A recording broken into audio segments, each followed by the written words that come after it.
Olá! Hoje a gente vai falar de um assunto bem sério e complexo. O que acontece quando a cultura popular, a música, a moda, começa a glorificar o crime organizado? É sobre isso que a gente vai conversar, o fenômeno da narcocultura. E olha, no fundo, a grande questão é essa. A gente está diante de um herói do povo ou de um símbolo do crime? Essa linha tênue, essa tensão que vamos tentar entender aqui. Imagina só a cena, é impactante, né? Um rapper sai da prisão e, em vez de ser visto com algum tipo de estigma, ele é recebido como um herói, carregado nos ombros pela multidão, como se tivesse vencido uma batalha. É essa imagem que é real que vai ser o nosso ponto de partida para mergulhar num universo bem maior. Pois é, uma cena como essa não surge do nada. Não é um caso isolado. Ela faz parte de algo muito maior, um fenômeno cultural que a gente precisa decodificar para entender o que está rolando. E o nome disso é narcocultura.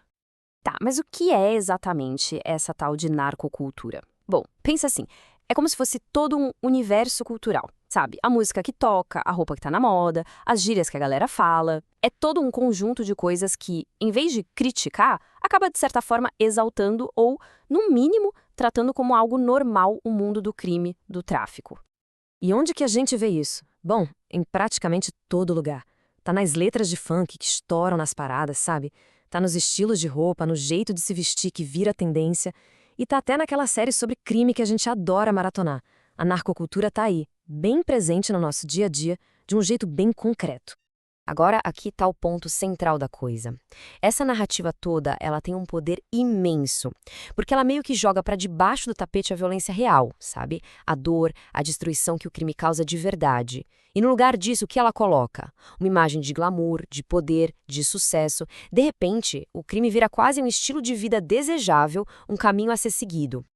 Mas essa cultura não nasceu sozinha, do nada. Ela está totalmente conectada com uma mudança na forma como o próprio crime organizado funciona hoje em dia. A gente não está falando mais só de dinheiro. A gente está falando de crime, claro, mas também de identidade e de poder. E essa mudança é muito nítida. Se você olhar para trás, o foco principal das facções era grana, lucro, ponto. Hoje, a estratégia é bem mais sofisticada. O lance agora é construir uma identidade, quase uma ideologia mesmo. As facções querem ser vistas como uma alternativa ao Estado, sabe? E com isso, elas criam um sentimento de lealdade, de pertencimento que é muito, muito forte. E adivinha qual a principal ferramenta para construir tudo isso? A cultura. Exatamente. É através dela que eles reforçam a lealdade de quem já é do grupo, que eles conseguem recrutar jovens que muitas vezes não veem outra saída, e é com ela que eles marcam território. Um território onde a lei do Estado não chega, mas a lei da facção, validada por essa cultura, é a que manda. E aí, claro, a gente entra no olho do furacão do debate. A questão legal, a questão ética. Onde é que a gente traça essa linha? É um dilema mesmo, tanto legal quanto moral. Onde que está o limite? Em que momento a arte, que está só mostrando uma realidade, vira propaganda para essa mesma realidade? É uma pergunta super complexa e, olha, tem argumentos muito bons dos dois lados da discussão. De um lado, tem a galera que defende a liberdade de expressão artística, com unhas e dentes. Para eles, essas músicas, essas obras, são simplesmente um espelho, um retrato fiel do que se vive na periferia, da violência, da dureza do dia a dia. Seria, então, uma forma de denúncia social. Já do outro lado, a crítica vem forte. E o argumento é que o problema não é retratar a realidade, o problema é glorificar. É o tom de exaltação que, segundo essa visão, cruza a linha e transforma a arte em propaganda. Acaba fortalecendo a marca da facção, entende? E com isso, ajuda a alimentar o círculo de violência. Ok, com toda essa discussão na cabeça, vamos voltar para aquela cena do começo? A do rapper sendo carregado nos ombros? Porque ela é o exemplo perfeito de como tudo isso que a gente falou se amarra na vida real. Estamos falando do caso do rapper Oruan. Ele é, sem dúvida, um estudo de caso emblemático. Por ser filho de um líder de facção muito conhecido, a vida pessoal dele e a carreira artística acabam virando o ponto exato onde todas essas discussões se encontram. Então, o que aquela festa toda na porta da cadeia significa de verdade? Vamos pensar.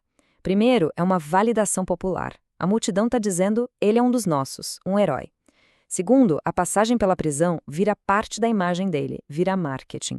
E terceiro, e talvez o mais preocupante, ele se torna um modelo de sucesso, um exemplo de poder para uma juventude que muitas vezes não enxerga outras possibilidades. E tem um detalhe ali que é genial simbolicamente falando: a máscara do Homem-Aranha. Pegar um herói da cultura pop e usar nesse contexto é uma inversão completa de valores. Naquele momento, o cara que saiu da prisão é o herói. E o crime ganha, de certa forma, uma aura de legitimidade. É muito poderoso. E tudo isso nos leva ao que talvez seja o ponto mais importante dessa conversa.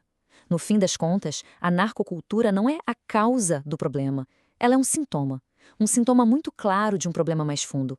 A ausência do Estado, a falta de oportunidade, a busca por um senso de justiça e de pertencimento em lugares onde as instituições simplesmente falharam.